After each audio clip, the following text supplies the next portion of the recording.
تہجد کا بہتر طریقہ سنت یہ ہے کہ پہلے نیند کی جائے، تھوڑی دیر سوئے جائیں، پھر اس کے بعد رات کے آخری حصے میں اٹھ کے آپ نماز پڑھیں، اور اس میں نبی صلی اللہ علیہ وسلم سے مختلف رکعتیں منقول ہیں جی، تو بہتر یہ کہ 8 رکعتوں کا معمول بنایا جائے، لیکن اگر کوئی 2 رکعت پڑھتا ہے، 4 پڑھتا ہے، 6 پڑھتا ہے، وہ بھی جائز ہے، اور اس سے 8 سے زیادہ بھی پڑھ سکتا ہے، اور وطر جو ہے تہجد کے بعد پڑھے جائیں۔ اگر جس کو یقین ہو کہ تہجد میں اٹھے گا وہ، تو اس کو چاہیے کہ وطر وہ تہجد کے بعد پڑھے، اور اگر آپ کو ڈاؤٹ ہے کہ پتہ نہیں آنکھ کھلے گی نہیں کھلے گی، پھر وطر پہلے پڑھ لیں اور پھر تہجد رات کے آخری حصے میں اٹھ کے پڑھ لیں۔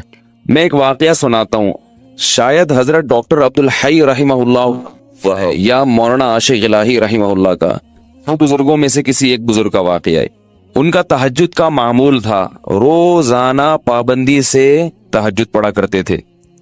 ایک دن بیمار بھی تھے، تھکاوٹ بھی تھی، تو فرماتے ہیں کہ بیماری اور تھکاوٹ کی وجہ سے تہجد میں جب آنکھ کھلی تو اٹھنے کا دل نہیں چاہا۔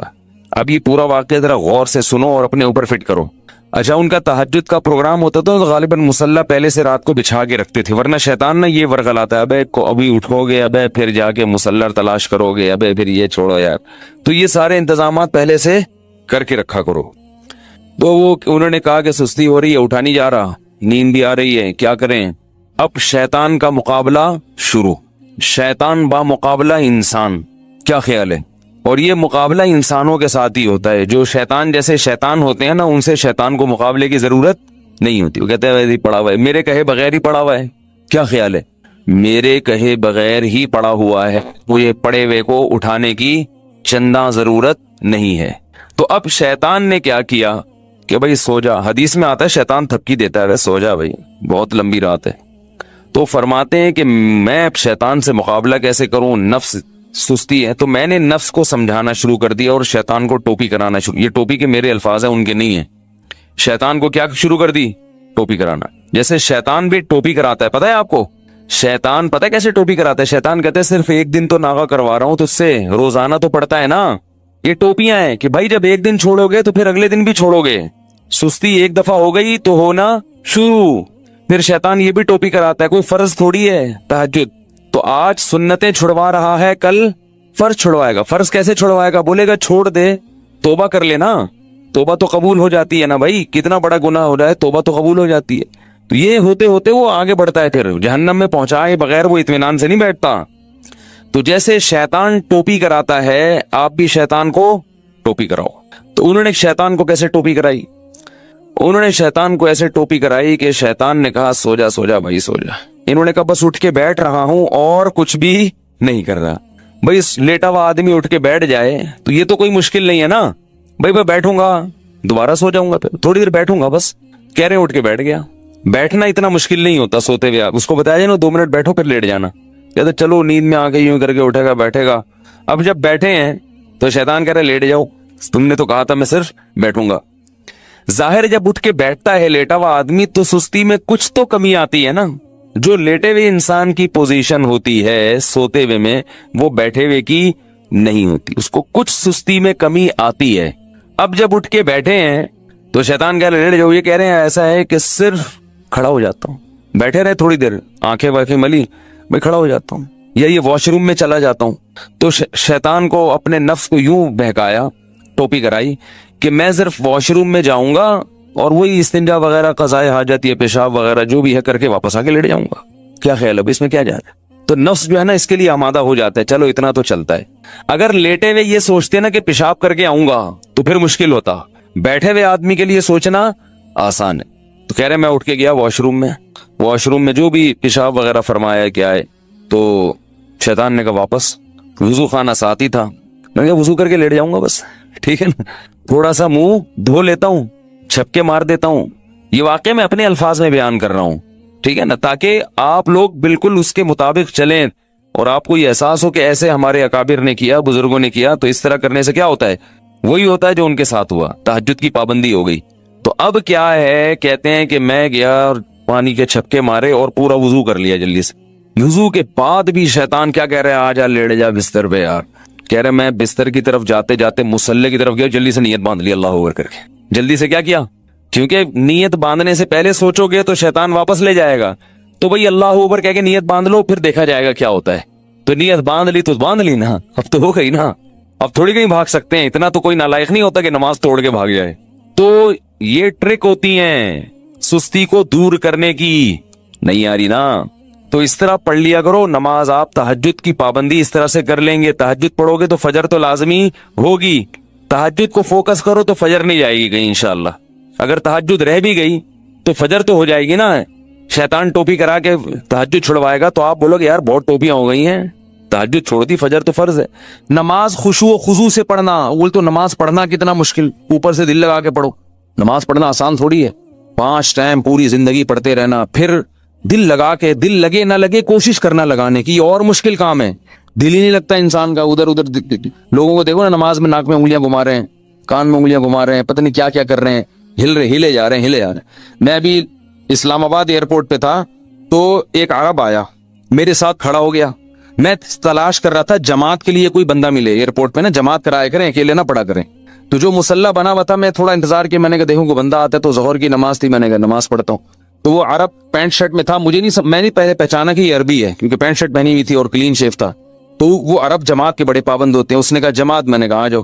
اب میں امام بنا, وہ مقتدی بن کے میرے ساتھ کھڑا ہو گیا. اب ساتھ جب کھڑا ہوا ہے وہ تو ہل رہا ہے, یوں ہلا رہا ہے, یوں ہلا. مجھے بڑی الجھن ہو رہی کہ کیا کر رہا ہے بھائی, تو تمیز سے کھڑا ہو جا تھوڑی دیر کے لیے. ہلے جا رہا ہے. پھر حد یہ ہوئی کہ پینٹ اپنی سیدھی کی یوں کر کے. پینٹ جب سیدھی نہیں ہوئی تو بیلٹ کھولی نماز میں بیلٹ کھول کے پوری اچھی طرح سے ٹائٹ کی. پوری نماز اس طرح پڑھی ہے. مجھے بڑا وہ ہو رہا تھا کہ بھائی یہ کیا ہے. وہ قرآن کی آیت یاد آ رہی تھی, والذین هم فی صلاتہم خاشعون, کہ جنت میں جانا ہے تو نماز پڑھنا کافی نہیں ہے, نماز خشوع و خضوع سے. تو دل تو اپنے قابو میں نہیں ہے نا, کم از کم ظاہری جسم تو اپنے قابو میں ہے, اس کو تو انسان قابو میں رکھے. وہ بھی ہلے جا رہا ہے.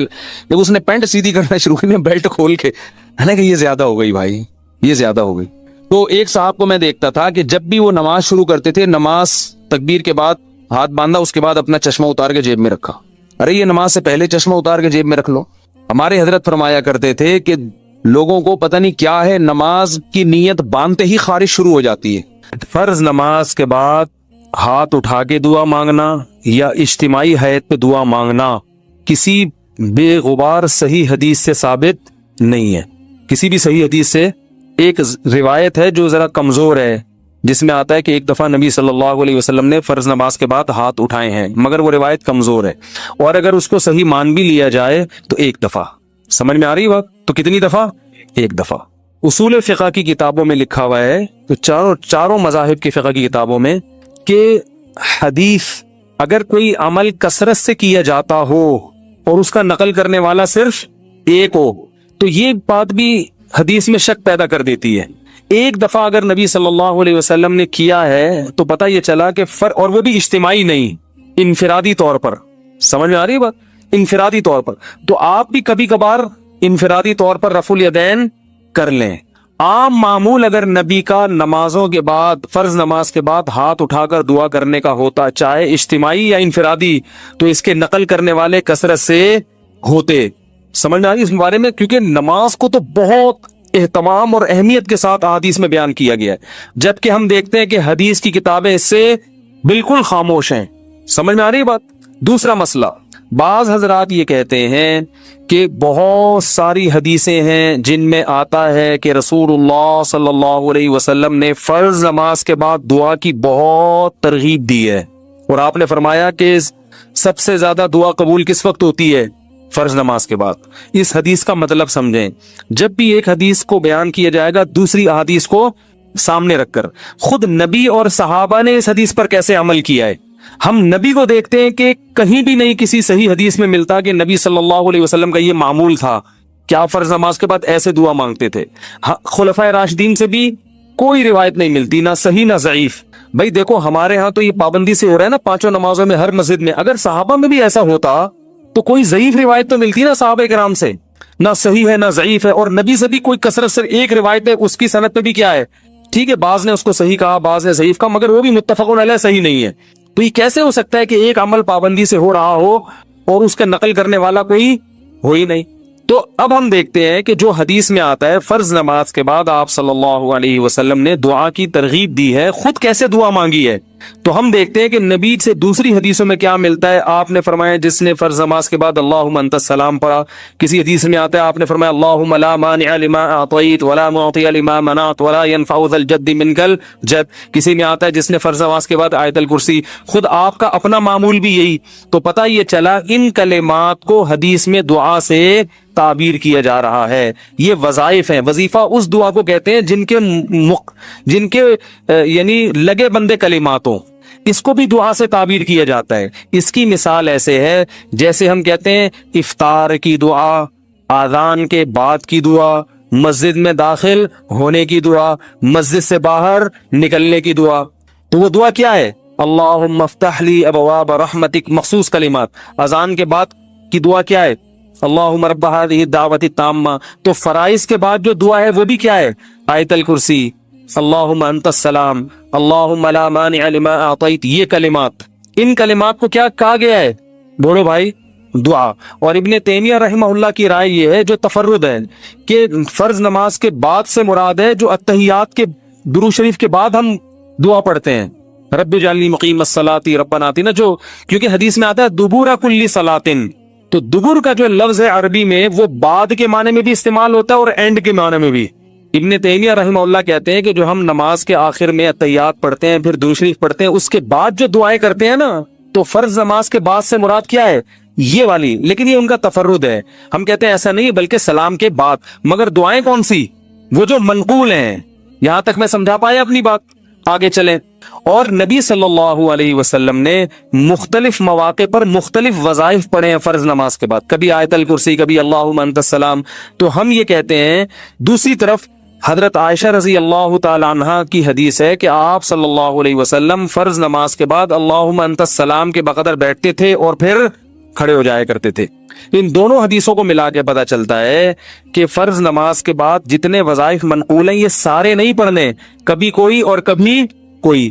اہمیت چونکہ اللہم انت السلام کی زیادہ ہے اور وہ دائمی معمول رہا ہے نبی کا جیسے حضرت عائشہ کی, تو اس کو ہم نے اہمیت دی. اور ہم کہتے ہیں کہ پھر آپ فوراً کھڑے ہو کر سنتوں میں مشغول ہو جائیں, باقی وظائف اور تسبیحات آپ پڑھیں سنتوں کے بعد. اس طرح تمام حدیثوں میں تطبیق. اور اہل حدیث حضرات یہ کہتے ہیں کہ نہیں, فرض نماز کے بعد ہی آپ تمام معمولات پورے کریں, اس کے بعد سنتیں پڑھیں. تو یہ علماء میں ایک اختلاف ہے. لیکن ہاتھ اٹھا کے دعا مانگیں جیسے ہمارے ہاں رائج ہے, یہ کہیں بھی نہیں ہے. حتیٰ کہ چاروں, یہ تو اب یعنی اہل حدیث میں بھی نہیں ہے, وہ تو سب کو پتہ ہے نہیں ہے. یہ فقہ حنفی میں بھی نہیں ہے, فقہ شافی میں بھی نہیں ہے, فقہ مالکی میں بھی نہیں ہے, اور فقہ حنبلی میں بھی نہیں ہے. کیونکہ فقہ حنفی کی کتابیں بھی اس سے خالی, فقہ مالکیہ, شافعیہ, حنابلہ ان کی کتابیں بھی اس سے بالکل خالی. نہ صرف خالی بلکہ اس کے مخالف. فتاوی عالمگیریہ فقہ حنفی کی کتاب ہے نا, اس میں لکھا ہے کہ امام کو چاہیے کہ سلام پھیرنے کے بعد اللہم انت السلام کے بقدر بیٹھے اور اس کے بعد کھڑا ہو جائے. یہ کہیں بھی نہیں لکھا کہ اس میں کیا کرے, اجتماعی دعا مانگے یا انفرادی دعا مانگے, کہیں بھی نہیں لکھا ہوا, بلکہ اس کے خلاف لکھا ہوا ہے. تو اس لیے یہ فقہ حنفی میں بھی نہیں ہے. ہاں یہ ہمارے اکابر میں ایک چیز رائج ہو گئی ہے, ہمارے بزرگوں میں, جو ہندوستان میں بہت تیزی سے, بولو بھائی, پھیل گئی. جب رائج ہو گئی تو حضرت مفتی محمد شفیع صاحب رحمہ اللہ تعالیٰ کا اجتماعی دعا پر ایک رسالہ ہے, مفتی اعظم جو تھے, انہوں نے فرمایا کہ اب اس کو ایک دم ختم کرنے میں کیا ہے, آیا کہ اس لیے کسی مسجد میں اگر یہ دعا مانگی جا رہی ہے تو ختم کرنے پر اصرار نہ کیا جائے, کیونکہ فی نفسی ہی تو دعا کا موقع ہے نا فرض کے بعد. بھائی فی نفسی ہی حدیث میں آتا ہے کہ فرائض کے بعد دعا قبول ہوتی ہے, اس کی یہ کیفیت نہیں ہے. تو فی نفسی ہی نماز کے بعد دعا کا ایک موقع ہے, تو اس میں عوام نے کچھ چیزیں اپنی طرف سے لگا کے اجتماعی حیات بنا دی. تو چونکہ ایک ہوتی ہے ایک چیز کا سرے سے کوئی اصل ہی نہیں ہے, اور ایک اصل ہے مگر اس کی کیفیت منقول نہیں ہے, تو اس میں معاملہ تھوڑا سا کیا ہو جاتا ہے, اہون ہو جاتا ہے, کمتر ہو جاتا ہے. تو اس لیے انہوں نے لکھا کہ چونکہ یہ اتنی زیادہ پھیل گئی ہے, اس کو ایک دم ختم کرنا, اس میں فتنہ بہت ہے, اور خود شریعت ہی فتنے کو پسند نہیں کرتی. تو ائمہ کرام کو چاہیے محبت سے لوگوں کی ذہن سازی کریں, لیکن ایک دم اس کو چھوڑنے کی کوشش, بولو بھائی, نہ کریں. یہ کون کہہ رہا ہے؟ مفتی اعظم, جو حضرت مفتی تقی صاحب کے کیا تھے, والد. اس لیے کہ میرا جب یہ کلپ جاتا ہے نا تو بہت سے لوگ میرے خلاف ایک طوفان کھڑا کر دیتے ہیں کہ یہ حنفی نہیں ہے, یہ پتہ نہیں, یہ تو بزرگوں ہمارے اکابر کے خلاف چل رہا ہے, تو پتہ نہیں کیا کیا لوگ بنانا شروع کر دیتے ہیں. تو ہمارے اکابر قرآن و سنت کے فالوورز تھے، لیکن اگر کسی اکابر نے کوئی چیز کر دی ہے تو اب یہ تو نہیں کہ اس کو آپ نے لازمی قرآن و حدیثی کے مطابق کرنا ہے کیونکہ ہمارے بزرگ نے کر دی ہے، ایسا تھوڑی نہیں ہوتا۔ کسی بزرگ سے بھی تو خطا ہو سکتی ہے، بڑے بڑے علماء سے خطا ہوئی ہے۔ میرے شیخ و مرشد مفتی رشید احمد صاحب جن سے میں اتنے سال بیعت کا تعلق رہا، تو ایسا الفتاوی میں ان کے بعض مسائل سے ہم نے رجوع کیا ہے، ہم نے کہا یہ حضرت کی رائے تھی مگر ہم اس سے متفق بولو بھائی نہیں ہے، تو اب کس کا یہ مطلب کہ ہم اکابر کو نہیں مانتے؟ اور ہمارے شیخ نے بعض چیزوں میں اپنے شیخ سے اختلاف کیا ہے، تو یہ تو علماء میں ہر دور میں چلا آ رہا ہے کہ امام ابو یوسف نے بعض چیزیں امام ابو حنیفہ کی نہیں مانی، تو کیا مطلب وہ امام حنیفہ کو ہی نہیں مانتے تھے؟ تو اگر بعض اکابر، سب نہیں، اگر ہم اپنے کسی بعض اکابر سے کوئی مسئلے میں اختلاف کر لیتے ہیں تو اس کا یہ مطلب نہیں ہے کہ ہم ان اکابر کو گمراہ سمجھنے لگے ہیں۔ بعض لوگ کہتے ہیں آپ کا علم زیادہ تھا، یہ ان علماء کا علم زیادہ تھا، تو میں ان سے کہتا ہوں آپ کا علم زیادہ ہے، مفتی شفیع صاحب کا علم زیادہ ہے نا؟ تو ایسا تھوڑی ہے کہ میرا تفرد ہے، تو حضرت مفتی شفیع صاحب رحمہ اللہ کی بھی رائے تھی، مفتی رشید احمد صاحب بھی بہت بڑے عالم تھے، حضرت مفتی شفیع صاحب کے نائب تھے وہ فتوے میں، ان کا پورا ایسا الفتاوی میں ایک رسالہ ہے کہ فرائض کے بعد رفع الیدین سے دعا نہیں ہے، پورا رسالہ لکھا ہے انہوں نے، تو وہ بھی تو ہمارے اکابر ہی میں سے ہی تھے۔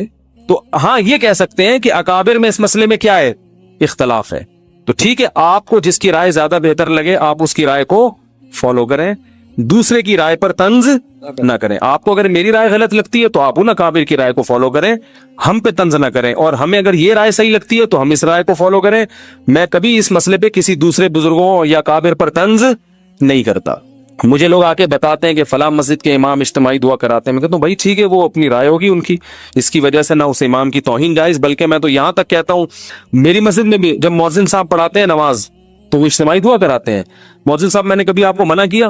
میں اس لیے منع نہیں کر رہا، میرے مقلد تھوڑی ہیں، یہ کہہ سکتے ہیں بھائی فلاں امام بھی کر رہے ہیں، فلاں بزرگ بھی کر رہے ہیں، فلاں وہ عالم، وہ آپ سے بڑے عالم ہے وہ کر رہے ہیں، تو یہ میرے تھوڑی مقلد ہیں۔ تو میں کیا کہوں گا بھائی، جب ایک اتنے بڑے عالم کو فالو کر رہے ہیں تو میں کیا کہہ سکتا؟ میں اپنی رائے دلائل کی دنیا میں پیش کر دوں گا، بھائی یہ سمجھ میں آ رہی ہے ٹھیک ہے، نہیں آ رہی ہے تو بھی ٹھیک ہے، کوئی اتنا بڑا ایشو نہیں ہے کہ جس پہ ہم ایک دوسرے کے خلاف مناظرے کریں، فتوے دیں۔ ساری مسجدیں جتنی بھی ہیں سب میں اجتماعی دعا ہوتی ہے، لوگ مجھے آ کے بتاتے ہیں وہ تو کر رہے ہیں، کہتا ہوں بھائی وہ بھی سنت ہی کو اپنے لحاظ سے فالو کر رہے ہیں، اللہ نے ان کو جتنا علم دیا، جتنی سمجھ دی، اور جو ان کے بس میں تھا اس کے حساب سے ان کو یہ صحیح لگا تو وہ اس کو فالو کر رہے ہیں۔ میں کسی پہ الزام نہیں لگاتا کہ میں ہی سنت کا ٹھیکیدار ہوں باقی سارے فراڈی ہیں، ایسا نہیں ہے۔ ان جس کی جو سمجھ میں اختلاف تو ہوتا ہے نا مسائل میں علماء کا، تو جب اختلاف تو ہوتا ہے نا تو پھر اس لیے وہ تو کوئی بات نہیں، امام ابو یوسف کا امام ابو حنیفہ سے اختلاف ہوا تو یہ تو نہیں کہ وہ غلط ہو، دونوں صحیح ہیں، امام شافعی کا امام ابو حنیفہ سے ہوا تو پھر بھی دونوں صحیح ہیں۔ تو آپ کو جس کی بات سمجھ میں آ رہی ہے فالو کریں، کسی پر کیچڑ نہ اچھالیں۔ دلائل کی دنیا میں مجھے یہ بات زیادہ سمجھ میں آ رہی ہے کہ اگر یہ چیز سنت ہوتی تو صحابہ کرام سے منقول کیوں نہیں ہے؟ لو کان خیرا ما لسبقونا الیہ، صحابہ، تابعین، ائمہ اربعہ اور ہماری جو عربی فتاوی کی کتابیں ہیں ان میں اس کا تذکرہ ہوتا نہیں ہے، تو پھر یہ بات ہمیں سمجھ میں نہیں آتی۔ سمجھ رہے ہیں بات کو؟ باقی میں بار بار یہ کہتا ہوں کہ اہل حدیث کی ہر بات کو غلط قرار دینا یہ بھی صحیح نہیں ہے۔ بعض لوگ نے کیا کیا، چونکہ اہل حدیث نے کہا ہے لہذا غلط ہی ہوگا، تو یہ موقف بھی غلط ہے۔ لا یجرمنکم شنآن قوم علی الا تعدلوا، قرآن کہہ رہے ہے ایمان والو کسی قوم کی دشمنی تمہیں اس بات پر نہ ابھارے کہ تم حق کا دامن چھوڑ دو۔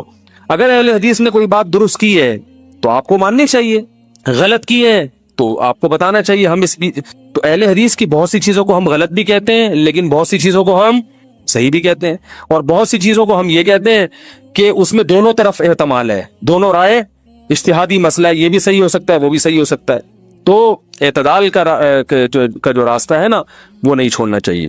تو میں کیوں مانگتا ہوں؟ پہلی بات، میں اجتماعی نہیں مانگتا، میں فرض کے بعد اجتماعی دعا نہیں مانگتا، میں اللہم انت السلام پڑھتا ہوں صرف، اور رفع الیدین ہلکا سا کرتا ہوں کیونکہ لوگوں میں تحمل نہیں ہے۔ اگر میں نے یہ بھی نہیں کیا تو اگلی نماز میں پبلک شارٹ کر دے گی مجھے، چلو کوئی بات نہیں، شارٹ کر رہے گی تو کیا ہوگا، دین کا سارا سلسلہ کیا ہو جائے، کسی اور مسجد میں جائیں گے تو وہاں بھی شارٹ، تیسری مسجد میں گئے وہاں بھی، تو شارٹ ہوتے ہوتے نتیجہ کیا نکلے گا، اپنا ایک الگ فرقہ جو لوگ کر رہے ہوتے لاؤنج ہو رہا ہوگا، اور اس کا نام کیا ہوگا، اجتماعی دعا بدعت، یہاں سے شروع ہوگی۔ تو امت کو ایک ایسے کام میں لگائیں گے جس کی شریعت میں کوئی خاص اہمیت بولو بھائی نہیں ہے، تو چونکہ